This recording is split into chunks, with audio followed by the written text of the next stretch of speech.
इस वीडियो के अंतर्गत एसिड बेस साल्ट इसके संदर्भ में चर्चा किया जाएगा। एसिड जानने के लिए एक क्लासिकल कॉन्सेप्ट है, आर्हेनियस कॉन्सेप्ट है। आर्हेनियस कॉन्सेप्ट इसके पहले वाले वीडियो में, इसमें Bronsted Lowry concept, Bronsted Lowry concept of acid and bases, concept of acids and bases. Bronsted Lowry concept के अकॉर्डिंग्स एसिड बेस क्या है? एक शब्द है प्रोटॉन, और इसका सिंबल यहाँ पर यह दिया गया है। इसी को प्रोटॉन कहा जाएगा। कैसे कहा जाएगा, थोड़ा इस पर सोचा जाए, देखा जाए। हाइड्रोजन के बैलेंस सेल में जब न्यूट्रल होता है तो एक इलेक्ट्रॉन होता है, जैसा कि देख रहे हैं आप, और जब यह भी इलेक्ट्रॉन इस एटम से निकल जाएगा, दूर हो जाएगा, तब इसको हाइड्रोजन आयन कहेंगे। इसी हाइड्रोजन आयन को प्रोटॉन भी कहा गया है। जबकि अगर यह कोई स्पीसीज है और इस पर यूनिट पॉजिटिव चार्ज है, तो चार्ज के दृष्टि से यह और यह, ये दोनों सिमिलर है। इस पर भी एक पॉजिटिव चार्ज है, उस पर भी एक पॉजिटिव चार्ज है। इसको प्रोटॉन कहते हैं, लेकिन इसको प्रोटॉन नहीं कहते। आखिर क्या वजह है कि दोनों का चार्ज तो सेम दिखाई दे रहा है। इसको प्रोटॉन कहा जा रहा है और उसको प्रोटॉन नहीं कहा जा रहा है। बात क्या है? तो इसके संदर्भ में कहेंगे, हाइड्रोजन आयन के संदर्भ में, कि इसके न्यूक्लियस में जब न्यूट्रल होता है तो न्यूक्लियस में एक प्रोटॉन होता है और सेल के अंतर्गत इलेक्ट्रॉन होता है।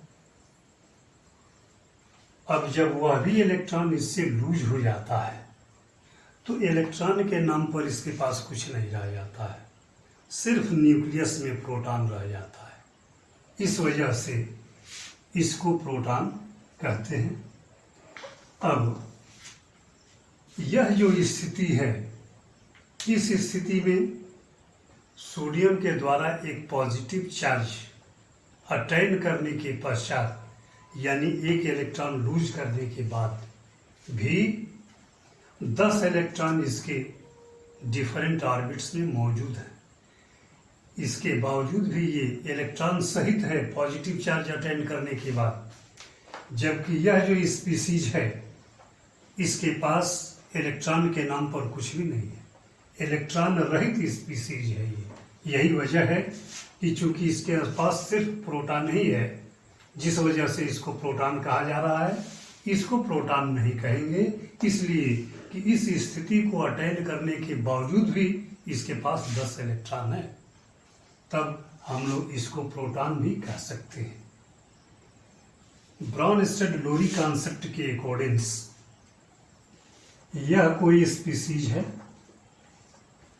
कंपाउंड है, नाम है कार्बोनिक एसिड, और यह कार्बोनिक एसिड एक प्रोटॉन देता है और बाइकार्बोनेट आयन देता है। नाम है इसका बाइकार्बोनेट आयन। इसके अंतर्गत H2CO3 यानी कार्बोनिक एसिड के द्वारा एक प्रोटॉन प्रोवाइड किया गया है। तो प्रोटॉन देने के वजह से इसको एसिड कहेंगे। एक और घटना देखें इसी का, HCO3 बाइकार्बोनेट आयन और पुनः यह एक प्रोटॉन दे करके और कार्बोनेट आयन में कन्वर्ट हो जाता है। यह भी हो गया। यह जो स्पीसीज है प्रोटॉन देने के वजह से एसिड कहलाएगा, और यह भी स्पीसीज प्रोटॉन दिया हुआ है तो देने के वजह से यह भी एसिड कहलाएगा। एसिड हो गएगा।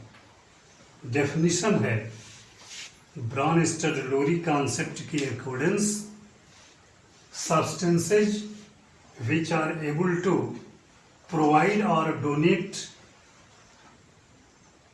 a proton are known as acids। Aqueous solution में या रिएक्शन के दौरान प्रोटॉन देने वाला एसिड होता है। यह बाइकार्बोनेट और कार्बोनिक एसिड दोनों के दोनों प्रोटॉन प्रोवाइड कर दे रहे हैं, इसलिए ये एसिड हो गए। अब थोड़ा ध्यान देंगे, कार्बोनिक एसिड भी प्रोटॉन दे रहा है, बाइकार्बोनेट आयन भी प्रोटॉन दे रहा है। अब यही जो बाइकार्बोनेट आयन है HCO3 और प्लस प्रोटॉन यानी हाइड्रोजन आयन जोड़ दिए, हो गया H2CO3। ये जो परिस्थितियां हैं, इस परिस्थिति में प्रोटॉन निकला है, इस परिस्थिति में प्रोटॉन निकला है, इस परिस्थिति में प्रोटॉन ऐड किया गया, यानी जिसके अंतर्गत प्रोटॉन निकला हुआ है उसमें इसका यह एसिडिक बिहेवियर है, यानी कार्बोनिक एसिड एसिड जैसे बिहेव कर रहा है, इसलिए कि प्रोटॉन दे रहा है। बाइकार्बोनेट आयन एसिड जैसे बिहेव कर रहा है, इसलिए कि प्रोटॉन दे रहा है। यहाँ पर बाइकार्बोनेट आयन प्रोटॉन गेन कर रहा है, ले रहा है, और कार्बोनिक एसिड में कन्वर्ट हो जा रहा है। इस जगह पर बाइकार्बोनेट जो है प्रोटॉन रिसीव कर रहा है, ले रहा है, इस वजह से यहाँ पर यह बेस जैसे बिहेव कर रहा है। यहाँ पर यही एसिड जैसे है, इसलिए कि इससे प्रोटॉन निकल रहा है। यही चीज यहाँ पर बेस जैसे है, इसलिए कि इसमें प्रोटॉन जुट रहा है। एसिड बेस की यही परिभाषा है आर्हेनियस कॉन्सेप्ट के अकॉर्डिंग, कि वो सब्सटेंस जो प्रोटॉन देते हैं वो एसिड होते हैं, और वो सब्सटेंस जो प्रोटॉन लेते हैं, ग्रहण करते हैं, ऐड होता है उसमें, वह ब्रॉनस्टेड-लोरी कॉन्सेप्ट के अकॉर्डिंग बेस होते हैं। यह एसिड बेस का पहचान है ब्रॉनस्टेड-लोरी कॉन्सेप्ट के अकॉर्डिंग। शॉर्ट में एसिड्स प्रोटॉन देने वाले होते हैं, बेसेस प्रोटॉन लेने वाले होते हैं। एक ही सब्सटेंस एसिड जैसे भी हो सकता है, वही सब्सटेंस बेस जैसे भी होता है। बस ध्यान रखेंगे कि उससे प्रोटॉन निकल रहा है या उसमें प्रोटॉन आ रहा है। अगर प्रोटॉन निकल रहा है तो एसिड जैसे, और प्रोटॉन आ रहा है तो बेस जैसे उसको कंसीडर किया जाएगा। एक ही रिएक्शन में देखिए एसिड बेस पेयर भी हो जाते हैं, जैसे H2O plus H2O gives H3O यानी hydronium ion plus OH minus यानी हाइड्रोक्सिल है। इसमें देखिए सबका बिहेव सेम नहीं है, एक जैसे नहीं है। अगर इन दोनों को कंपेयर किया जाए तो पता चलेगा कि इसमें प्रोटॉन जोड़ा जाएगा तब यह आएगा, यानी इसमें प्रोटॉन जोड़ा गया, यह प्रोटॉन ले रहा है। प्रोटॉन लेने की वजह से यह बेस हो गया, एक नंबर का मान लीजिए। अब इससे इसको कंपेयर कीजिए तो पता चलेगा कि इसमें से प्रोटॉन निकल रहा है, यानी यह प्रोटॉन दे रहा है। प्रोटॉन देने के वजह से यह जो है एसिड माना जाएगा, यानी यह एसिड 1 हो गया।